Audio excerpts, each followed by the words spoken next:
Hello, I'm Molly Thomas, filling in for Lorna Dewick. Today on Context, Heroes of Hope. We meet two extraordinary people who have become the face of hope to so many.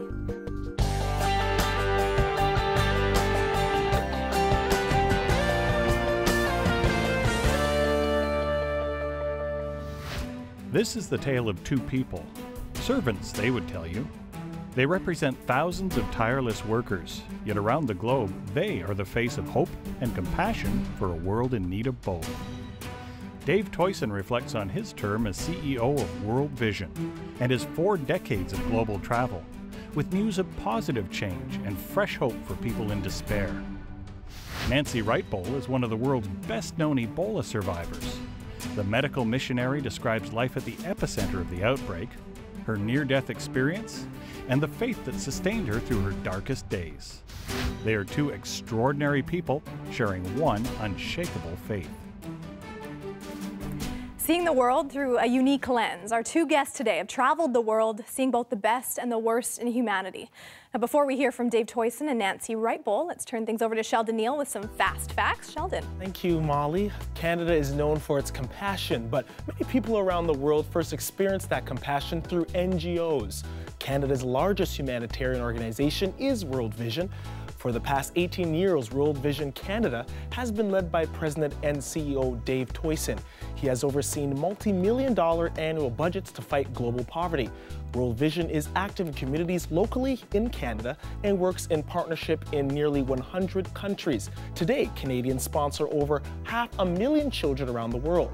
World Vision Canada also provides emergency help and long-term development after natural disasters such as earthquakes and epidemics such as the current Ebola outbreak.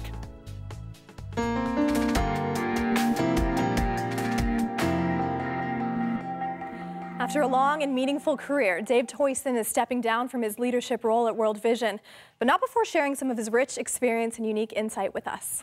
Earlier, Lorna sat down with Dave to talk about his career and put poverty and hope into focus as well. Take a look. Dave, thank you for being with Context. Great to be here. Wow, you know, you started in this world of television as an audiovisual department, and it was back in the day before they even called it media. What hooked you to make it a 41-year run? Well, I think God's providence just put me in a place where, you know, my passion, I was a bit of a social activist, certainly, as a younger person. And so World Vision's cause really connected with me. I mean, frankly, I just needed a summer job when I started at World Vision. And I wonder if you don't have a hidden journalist in you. Look at this photo here that your team has given us. Each of these notebooks represents an overseas trip you took, and they hold the stories of thousands of moms, dads, kids. What do these journal books mean to you? You want to somehow give meaning to those experiences, that they're not simply a memory and then they're gone, but they're kept somewhere, and it seems to me that gives them a bit more value as well, that the people you've talked to who've shared their lives, and in my situation, many of these stories were very difficult stories. So that, to me, really means a lot. And along with the stories, you pioneered in Canada showing us the faces of children in poverty. Why? Well, I just think children are the most vulnerable part of the human family. And in spite of that, they still so oftentimes suffer the worst abuse. Dave, you began the marketing push for one child, one person. That beauty of a really personal connection, and you and your wife Diane have lived this. Tell us about your child in Honduras.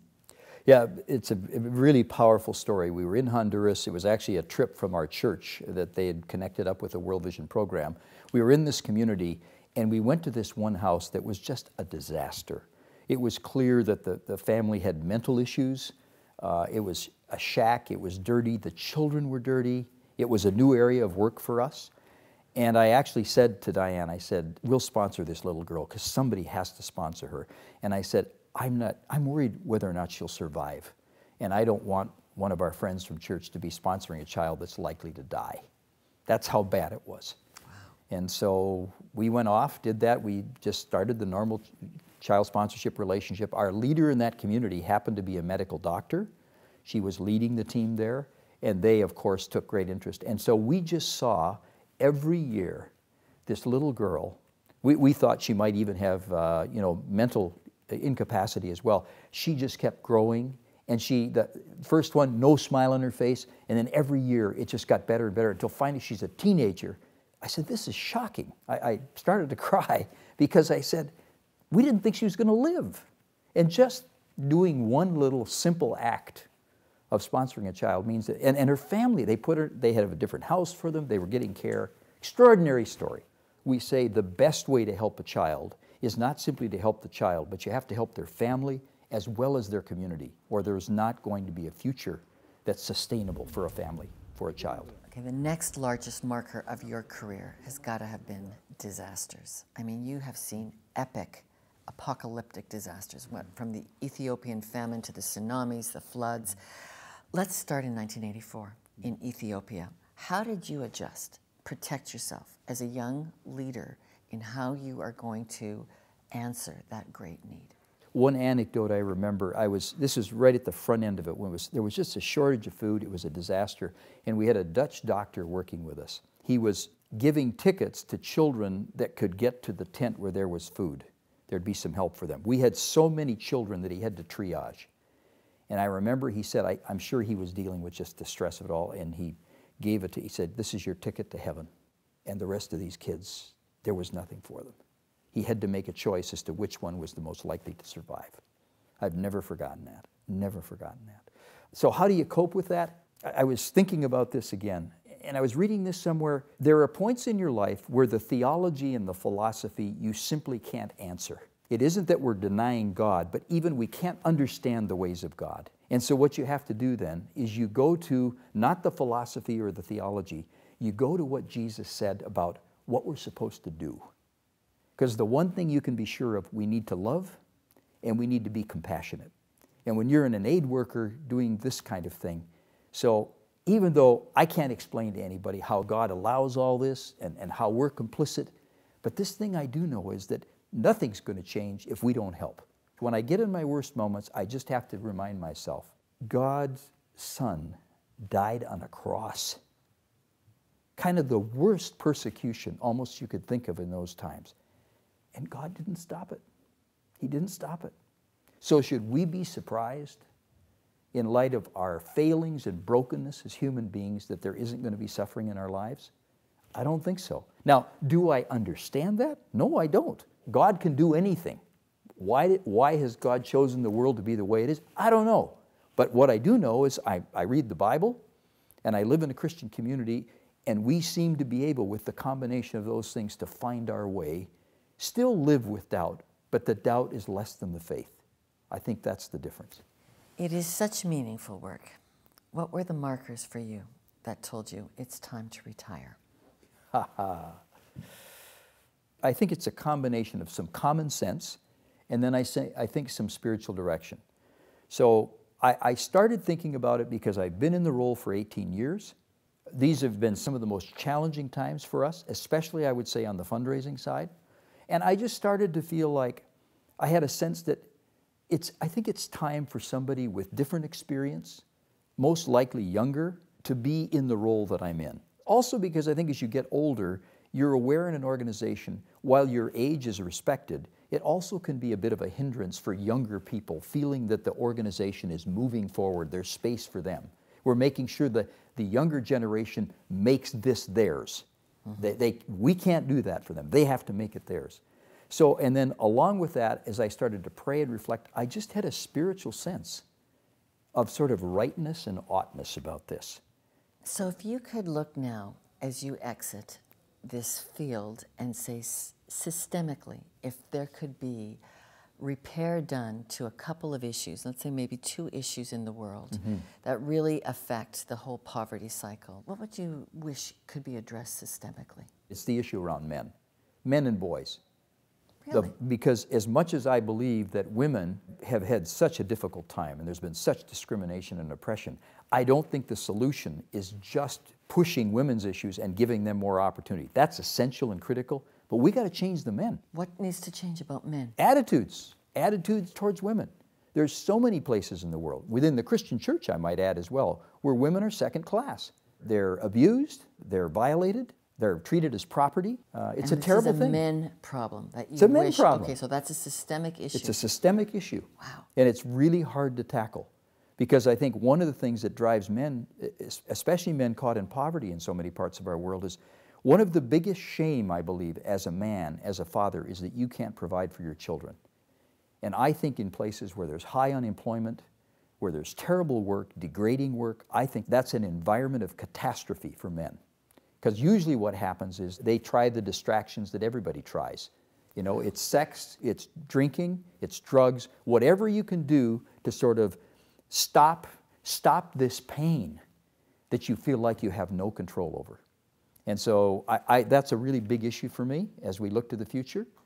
I think probably the second issue is just how do we keep working, and it'll be incremental change, so that there's sustainability in the poor communities, that the corruption lessens, that there's government and there's a rule of law in these places, so that all the hard work we're doing at community level, for example, at World Vision, there's something around it that's going to make it sustainable. And you have seen the poverty needle move. Oh, absolutely. Through the course of your career. Well, how do you track that? So what's happened, here's the good news, I think. In 1990, roughly 12 million plus children under the age of 5 died of simple things like diarrhea, malaria, every year.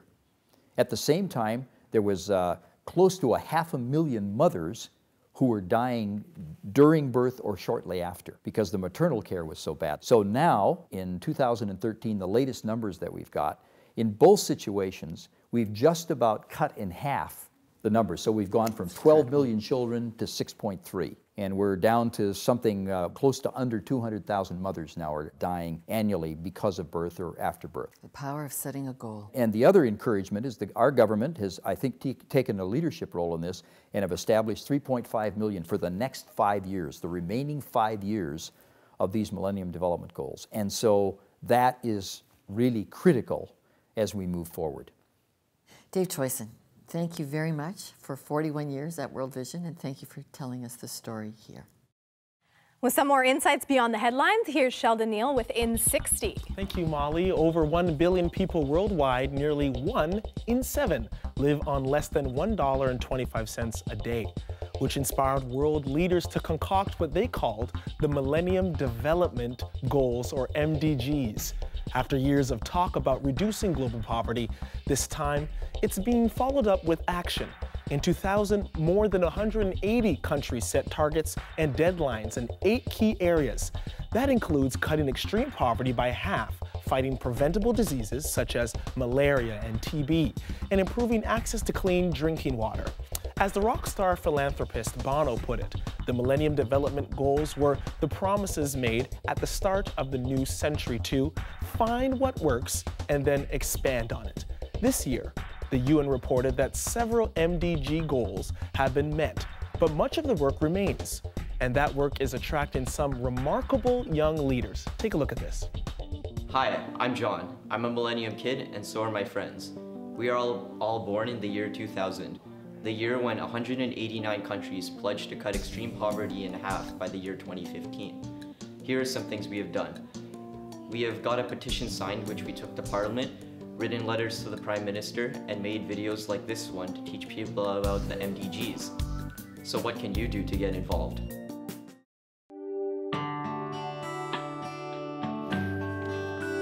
When we return, meet an Ebola survivor from the front lines of Liberia. We talk to a North American woman who not only survived the disease, but has become a symbol of hope and faith to millions. We hear from Nancy Wright-Bull next.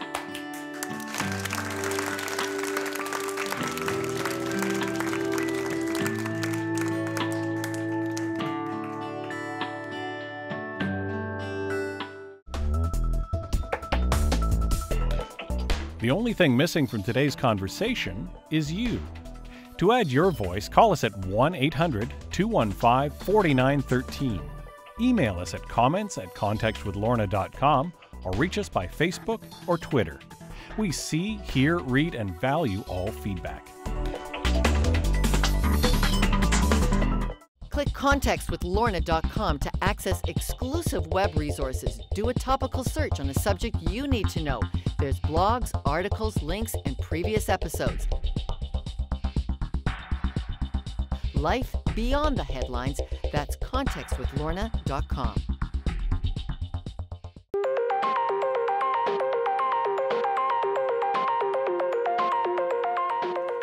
For many in West Africa, Ebola has become a death sentence. Now, I had the privilege of meeting a woman who survived the disease. In a moment, she'll meet Nancy Wright-Bowl. But first, here's Sheldon with an In60 on the Ebola crisis. Sheldon. That's right. Molly, the UN World Health Organization, reports that more than 6,000 people have died of Ebola. Another 15,000 have become infected since the beginning of the outbreak in March. The most severely affected countries, Guinea, Sierra Leone, and Liberia, have very weak health systems. They lack resources, human and medical, and have only received or recently emerged from the long periods of conflict and instability. The current Ebola epidemic is the largest and most complex outbreak since the virus was first discovered in 1976. There are currently no Ebola vaccines, but 2 potential vaccines are undergoing evaluation, including one developed here in Canada. Once infected, early diagnosis and treatment of symptoms is key. The survival rate for Ebola patients is about 50%, but it can be as low as 10% in regions without adequate health care and sanitation.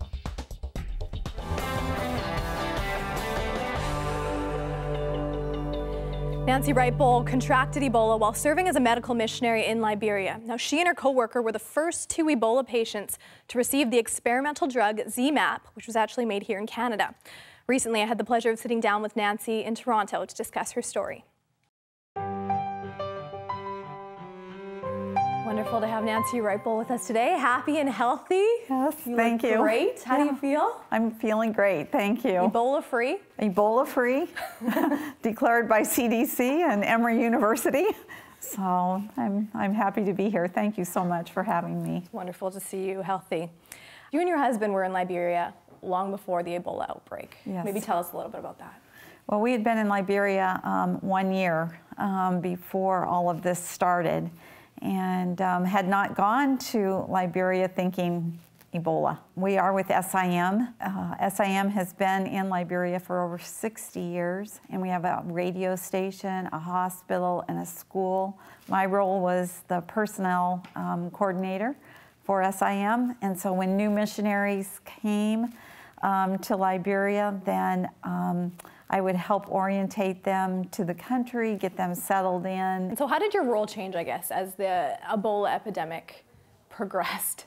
We knew that Ebola was on the border, and there was great concern that it might come to Monrovia, the capital of Liberia, and they converted our chapel that is on the hospital grounds there into a 6-bed isolation unit. And that was in March, and we did not have any cases until June 11th. And then you got hit. And then we got hit, yes. Maybe give us an idea of what it's like to work within an epidemic like that. Well, on June 11th, we were the only isolation unit in Monrovia open at all. We got that first call that said, we have an ambulance that we're sending to you that has 2 confirmed Ebola cases in it. And when the ambulance arrived, one of the patients had died from the JFK hospital coming over to us, which is only about a 20-minute drive. And so our first patient came, and she was with us a few days and then passed away. And we went 1 day without any patients, and from then on we had patients coming all the time, every day. Were you fearful? And that, I mean, you're working so closely and all of a sudden there's just an influx of people everywhere that are so sick. Were you fearful for yourself or your family? I wasn't, because I was actually in what they call the low risk zone. And we were really taking every precaution that and protocol that had been given to us. We had been trained. My responsibility was to help doctors and nurses put on the PPE, make sure that they were completely covered and taped up and ready to go in. And then when they came out, of isolation. I would disinfect them, and so you were in charge of the decontamination part, right. And yet you caught it. You know, we think in North America, when we heard about Ebola, I mean, it's you and Dr. Kent Brantley that most people will think of first. Yeah. What went through your mind when you first were told you had contracted this disease? Well, at first I was greatly surprised, mainly because I had gone to the isolation unit on July 22nd and worked most of the day and was going to take off early. Dave and I were going to go out to dinner that night and wasn't feeling really great, running a fever. We went home, and for the next 3 days, I just stayed at home. Took the malaria medication. We'd been working really long hours, 12, 14, 16-hour days, and we'd not had a day off in at least about 3 weeks. And so on Friday then, Debbie came to check on me, and she said, I think let's do another malaria test. And so we did another malaria test, and it was negative. So the next morning she called and she said, Nancy, you don't have any other symptoms, but she said, I really think we need to do an Ebola test so that we can rule that out. David had gone to a meeting and came back in about 10 minutes, and he came in and said, Nancy, he said, I have some really hard news that we need to talk about. I said, okay. And he said, first he said, Dr. Brantley, Dr. Kent has Ebola. And Kent and Amber were not just colleagues, they were really good friends. And so when David told me that he had Ebola, I was just really, I was sick myself. And then David said, and I need to tell you that you also have Ebola. And so that was tough, because my concern was for David, mainly because he had been with me for the last 4 days while I'd had fever. And he went to put his arms around me to comfort me, and I just went, don't, because I knew how serious that Ebola is. It had to be difficult. It was. The doctors just said, Nancy, we're so sorry. And all I could say was, it's going to be okay. It's going to be okay. And the Lord just gave me this great peace. I didn't know that I would survive, because I had seen all of the patients. We had one survivor during that period of time, from June 11th to July 22nd. There were days that I really honestly thought I wasn't going to survive. Did you ever, I mean, ask God, like, why? Did you ever doubt God in these times? I mean, your body is shutting down, and you went to go help and do the work that He's called you to do. I never asked the question why. That never went through my head. When we got on the other side of it, the question I have asked myself is, what? Lord, what do you want me to do? Is it to go back to Liberia? Do you want me to go back? Do you want us to go back and to continue to serve you there? Is there something else that you want us to do? So it's been a what question for me. I'm so intrigued by your optimism. About, I mean, just even by your joy, telling about a story that's very, very, I'm sure, hard to even talk about. You talked about verses in your life, and that verses would come to you in some of those tough times. I mean, is there any verses that are just like a motto for your life? Oh my goodness, you know, and God's word is so rich. He used Romans chapter 8 in my life, for we know that all things work together for good for those who are called. And so there's many verses, the verses out of John where he talks about no one can snatch you out of my hand, and no one can snatch you out of the Father's hand. And those were verses that I held on to in the really, really dark days, because there were times when I laid my head on the pillow at night, and as I laid down, I would just cry out to the Lord and just say, Lord, I don't know whether I'm going to wake up in the morning here or in your presence. but I know that wherever it is, that you are present with me. Nancy Wright-Bull, wonderful to have you with us. Recently recovered from Ebola. Yes. Pleasure having you with us. Thank you so much. Well, Sheldon Neal, you're a man of many questions, and I believe you have one for our audience at home.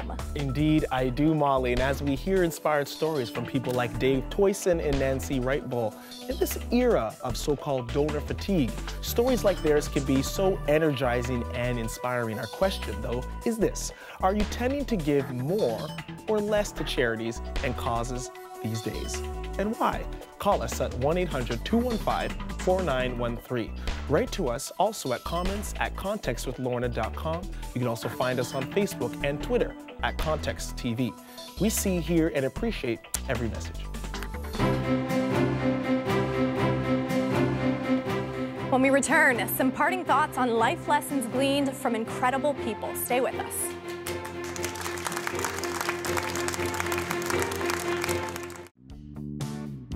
Why just watch Context when you can be part of it?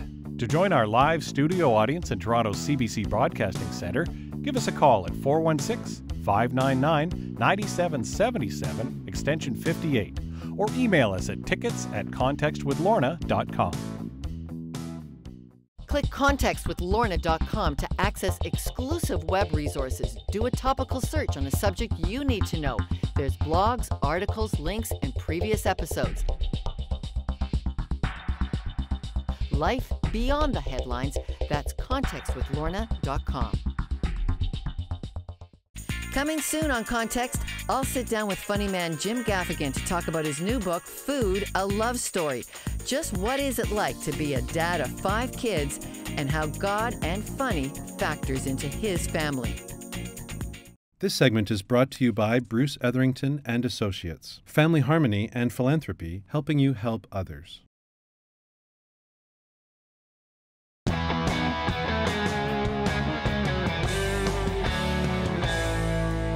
If you visit any bookstore, self-help titles overwhelm the shelves. But for 2 billion of us, the Bible offers the greatest single blueprint for life. Now, beyond this, human selflessness can also inspire. How can you not be motivated by Dave Toyson's stories of compassion? How can Nancy Wright-Bull's faith and joy not move you? The question is, where do they draw their example from? They would both point to a humble carpenter's son, whose deeds and sacrifice forever changed humanity. The question is, will you allow him to transform you as well? For Lorna Dueck and everyone on the Context team, I'm Molly Thomas. Thank you so much for watching. Join us next week as we explore life beyond the headlines.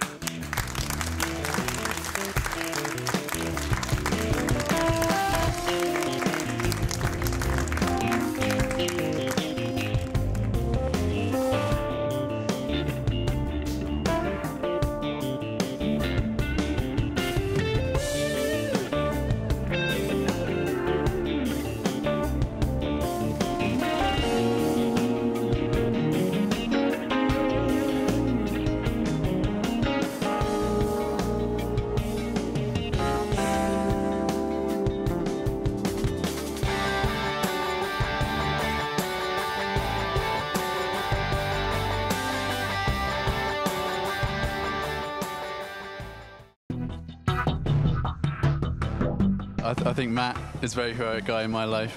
We've had a lot in common for a lot of the time, but we never really hang out much until the last few months. But he's an amazing leader, an amazing friend, and it's great to know him, and yeah, such a blessing and an honor. What makes a hero? Someone who's inspiring, someone who's courageous, someone who you look up to and aspire, someone who just has amazing qualities. My hero in my life, I think would be my grandfather. From a really young age, I've really looked up to him and the way that he's looked after my family through a whole heap of situations, and that's just so inspiring. He's a man who really knows God, who's really run after God the whole of his life, and that to me is the most inspiring thing. And he's been a wonderful example, role model, and someone who's really looked after me. So he's my hero. It's not too late to send us your comments. Voicemail, email, Facebook, or Twitter. The conversation continues.